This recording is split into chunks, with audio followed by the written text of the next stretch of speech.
All right, President Trump's comeback speech in Washington, D.C. this past week at the America First Policy Institute Summit Conference was, by most accounts, a big success, as was the conference. So, here are one of the contributors to that speech, my pal, Steve Miller, former White House senior policy advisor and founder of America First Legal. Stephen, welcome back. So, Thank you. I was curious. I mean, one of the tip-offs that this was a good speech was that the left-wing media was actually attacking his speech. They didn't attack on January 6th or these other things. They actually attacked his points in the speech.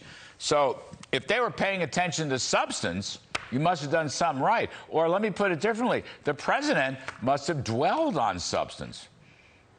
Well, the president made a brilliant tactical decision, Larry, that I supported unequivocally, to focus on crime. Now, as you know, because you were there, this speech laid out an agenda also on the economy, on education, on border security, on manufacturing and supply chains.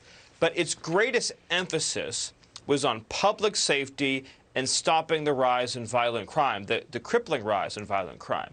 And that drove the media nuts because they don't want to talk about what's happening in New York, in Chicago, in Atlanta, in Baltimore, in Los Angeles, in our nation's capital. And the president put it right in people's faces, but not just reading statistics, but reading stories, one chilling detail after another, to say you can't look away from this anymore, you can't ignore it anymore, this is a national shame, and we have to address it. And I think, Steve, it was a populist message on crime. In other words, this speech was unequivocally trying to protect the victims, Yes. not the criminals, right? The families, the cops, and so forth. It knocked down all these left-wing George Soros-type judges. And they also mixed in, one of the things I liked, I didn't see it, I wasn't there. You know, I did it vicariously through you before the speech, because I had to do a TV show. But he also mixed that in. I mean, crime is part of the issue at the border, is it not? I mean, crime's a huge part of the issue at the border. It's one continuing nexus. Drugs come across the border that then get into the hands of all the drug gangs and all the cartels wreaking havoc in our cities. Illegal weapons come across the border. Those are the only weapons that Joe Biden doesn't want to confiscate, are the illegal weapons flooding across the border into the hands of criminals. Those guns everybody wants to let into the country in the Biden administration. And obviously you have criminals themselves, people with serious records that are coming across the border undetected into our communities. And so it is fundamentally a public safety issue, a rule of law issue. When you and I have talked about it so much before, Larry, and that's, I think, important to underscore, is that the rule of law is the foundation upon which prosperity depends. You can't have thriving businesses. You can't have amazing manufacturing. You can't have a small business revolution or a blue-collar boom if people don't feel safe walking down the street or going shopping or going to school. That's the foundation. That's the basic guarantee, the core duty of government. And then if you establish that, then the private sector can take off. I see President put the wood to this Mayor Muriel Bowser of Washington, D.C. I don't know if you saw that. Bowser wants the National Guard to be deployed in Washington to aid with migrants arriving on chartered buses from Texas and Arizona. And President Trump put the wood to her. I mean, two things. Number one, she's a little late on the causality of this immigration problem. And number two, by the way, wasn't she one of the people that blocked President Trump's National Guard request way back in early January 2021? She blocked it twice.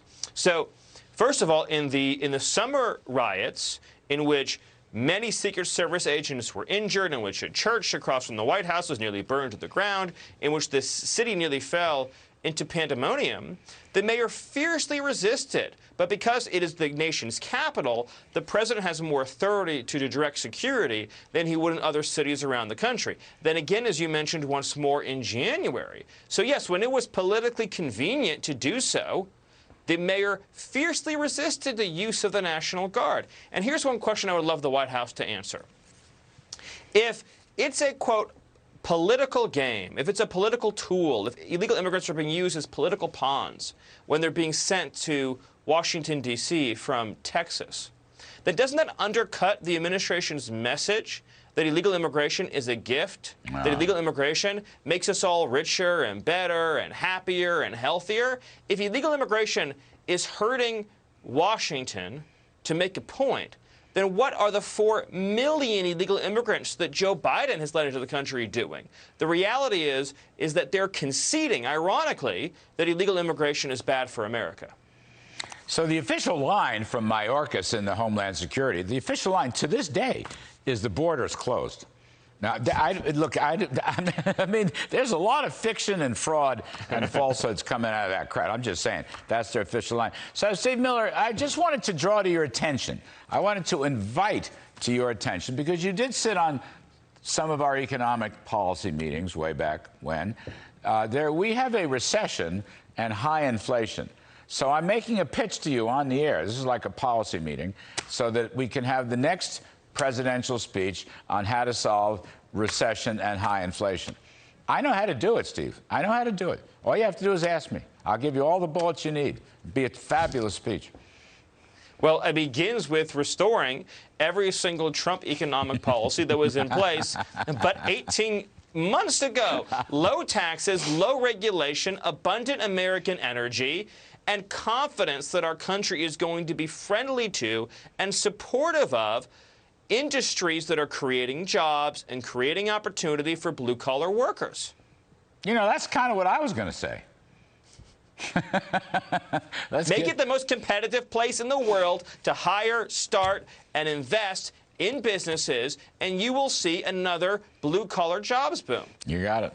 Make the tax cuts permanent. All right, we can do that. I'm just saying, not that I'm at all ever critical of your speeches. I'm just saying, you had the good crime speech. It's time to move on to the economy. That's all. You'll be hearing a great deal from President Trump in the days ahead, I can assure you. All right, tell him he can nag me to death. I'm always available. And for you, too. Steve Miller, folks, the best.